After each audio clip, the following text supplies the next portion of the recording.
रामनिवास जी का खानदान बहुत बड़ा था। 5 बेटियां और 2 बेटे उनके खुद के थे। बाकी उनके अपने सगे 7 भाई बहन भी थे, जिनके भी आगे 5-5, 6-6 बच्चे थे। कुल मिलाकर बहुत बड़ा कुनबा था। रामनिवास जी परिवार में सबसे बड़े थे, इसलिए खानदान में शादी का पहला नंबर उनकी बेटी रोशनी का ही था। खानदान की पहली शादी है तो कोई भी मेहमान छूट न जाए, इसलिए आज वो सबके साथ मेहमानों की लिस्ट बनाने में लगे थे। मैं चाहता हूँ तुम सब एक बार ध्यान से इस लिस्ट को पढ़ लो। हमारे खानदान की पहली शादी होने जा रही है तो कोई भी मेहमान बुलाना भूल ना जाए। भैया, वो चाचा जी की अमेरिका वाली बेटी को बुलाना है। चाचा जी फिर कहीं ये ना कह दें कि उनकी बेटी को नहीं बुलाया। हाँ भैया, बिंदु दीदी ठीक कह रही हैं, बुला लेते हैं। ठीक है, तो नाम लिख लो, फिर उसके ससुराल वालों को भी बोलना पड़ेगा। सुनिए, वो भैया के भटिंडा वाले बेटी दामाद को भी बुला लो। फिर अगर चाचा जी के बच्चों को बुला रहे हो, भाभी सबके लिए अदरक वाली चाय बनवा लो जरा। हाँ, रोशनी बना रही है। लाजवंती अब रोशनी से घर के काम करवाने बंद कर दे, पराए घर चली जाएगी कुछ दिनों बाद।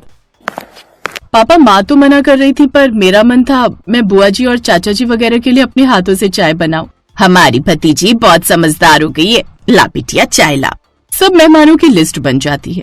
घर में शादी की तैयारियां शुरू हो जाती हैं। पापा, होटल तो बहुत महंगे पड़ रहे हैं। शादियों का सीजन है तो सारे होटल अपने रेट बढ़ा चुके हैं।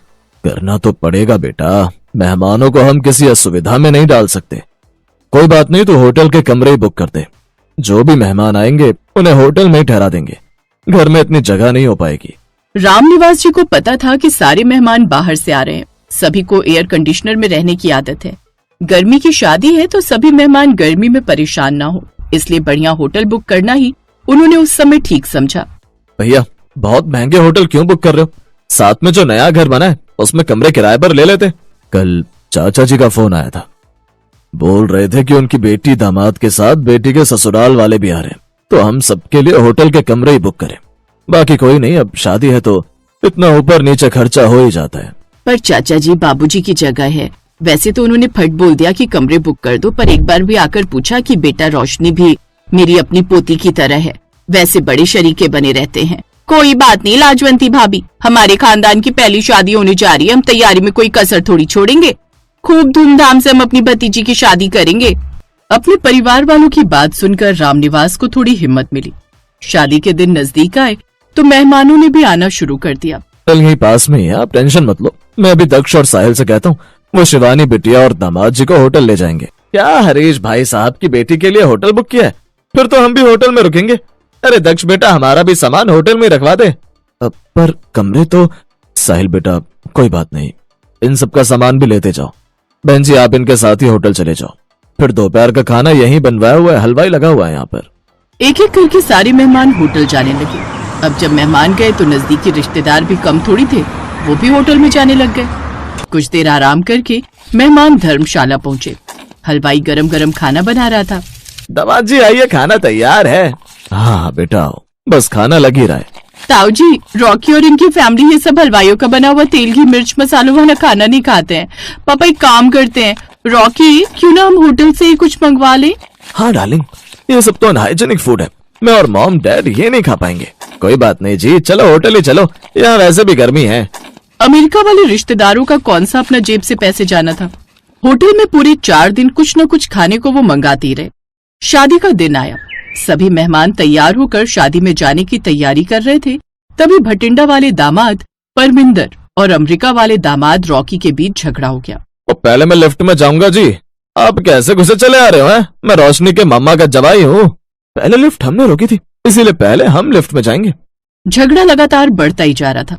दोनों दामादों ने गुस्से में हाथापाई करनी शुरू कर दी, जिससे होटल के सामान को नुकसान पहुंचा। गेस्ट किसके जिन्होंने हमारे होटल का इतना नुकसान कर दिया? हम रामनिवास जी के घर की शादी में आए, मेरी कोई गलती नहीं है। ये आदमी बदतमीज है। और बदतमीज किसे बोला भाई?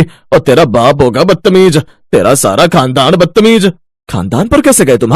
रामनिवास जी को बारात के स्वागत की तैयारियों को छोड़कर रिश्तेदारों की लड़ाई सुलझाने जाना पड़ा। लड़ाई तो सुलझ गई, पर पूरी शादी में सबका मूड खराब रहा। पता नहीं शादी में कैसे मेहमान बुला लिए जिन्हें बात करने की भी तमीज नहीं। पापा, रॉकी और उनके पेरेंट्स आज ही अमेरिका वापस जाना चाहते हैं। उनकी यहाँ बहुत इंसल्ट हुई है। शीतल बिटिया, थोड़ी देर में रोशनी की जयमाला शुरू होने वाली है। अब इस समय मुझे लगता है तुम उन्हें समझाओ कि अपने गुस्से को भूल जाए। हमारे खानदान की पहली शादी है, भगवान के लिए ये शादी ठीक से संपन्न हो जाने दो। रामप्रसाद ने नाराज रिश्तेदारों के आगे हाथ जोड़े। उसी समय रोशनी जयमाला के लिए आ रही थी। वो गुस्से में आ जाती है।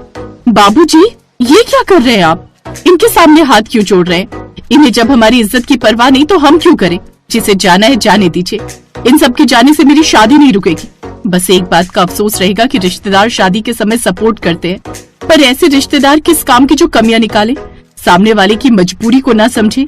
इनमें से किसी एक ने भी आगे बढ़कर कोई हेल्प नहीं की। हाँ, खाने में कमियां जरूर निकाली हैं। हाँ, अगर ये शादी आपकी खुद की बहन या बेटी की होती तो आप ऐसा कभी नहीं करते। ये शादी हमारे घर है ना, तो आप सबको क्या ही फर्क पड़ेगा। रोशनी की आंखों में आंसू आ जाते हैं। कमियां निकालने और झगड़ा करने वाले रिश्तेदारों के सिर शर्म से झुक जाते हैं। सबको अपनी हरकत का पछतावा था। उसके बाद शादी की रात रोशनी की तरफ के रिश्तेदारों ने लड़के वालों की जो खातिरदारी की, उससे बाराती बहुत खुश हुए। रॉकी जी, रोटियां गरम बनवा लेते, ये ठंडी होगी है। नो टेंशन परमिंदर जी, मैंने मैनेजर को बोल दिया बारातियों के लिए खाना गर्म ही रहना चाहिए। वैसे सॉरी परमिंदर जी, मैंने आपको कुछ ज्यादा ही बोल दिया था। तो मैंने भी तो आपसे गलत तरीके से बात की थी। सॉरी जी, सॉरी तो मुझे भी कहना चाहिए। लाजवंती, आज लग रहा है हमारे खानदान की पहली शादी है।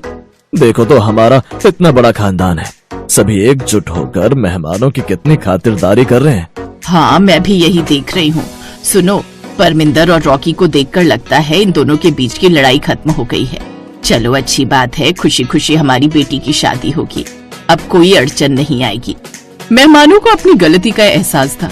रोशनी की विदाई के बाद जब रामनिवास जी होटल का बिल देने के लिए पहुँचे तो वो हैरान रह गए। होटल के बिल के पैसे पहले ही दिए जा चुके थे। रामनिवास, सब मेहमानों ने अपने अपने रूम के पैसे खुद दे दिए। गलती तो मेरी भी है। रोशनी हमारे घर की बेटी थी, हमारे भतीजे के खानदान की पहली शादी थी और हमने ही नहीं समझा। पर तू चिंता मत कर, सब मिल बांट कर हो गया है। बड़े खानदान की पहली शादी थी, सीख बड़ी छोड़ गई। रिश्तेदार आए, रूठे, मनाने गए, पर इस एक शादी ने हर किसी को सिखा दिया कि खानदान में पहली शादी का समय रिश्तों की परीक्षा का समय होता है। जो रिश्तेदार उस समय साथ दे वही अपना होता है। शादी किसी की भी हो, मेहमानों को समझदारी से काम लेना चाहिए। अगर हम किसी की शादी में जा रहे हैं तो बोझ न बने, सहारा बने। यही समझदार रिश्तेदार की पहचान है।